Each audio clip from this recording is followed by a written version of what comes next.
July August গণঅভ্যুত্থানের সেনাবাহিনীকে সতর্ক করেছিল জাতিসংঘ। আন্দোলন থামাতে দমন পীড়নে অংশ নিলে বন্ধ হয়ে যেতে পারে শান্তিরক্ষা মিশনে অংশগ্রহণ দেওয়া হয়েছিল এমন সতর্কবার্তা।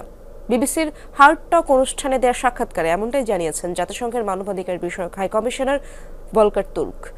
অনুষ্ঠানে আন্তর্জাতিক আইন মেনে বিভিন্ন দেশের সংকট সমাধানে জাতিসংঘের ভূমিকা নিয়ে আলোচনা চলাকালে বাংলাদেশের প্রসঙ্গ টেনে এমন মন্তব্য করেন তিনি।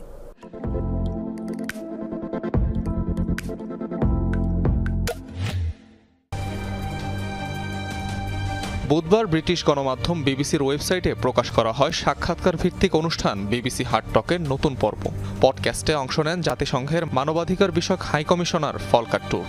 অনুষ্ঠানে বিভিন্ন দেশের সংকট সমাধানে জাতিসংঘের ভূমিকা নিয়ে আলোচনা হয়।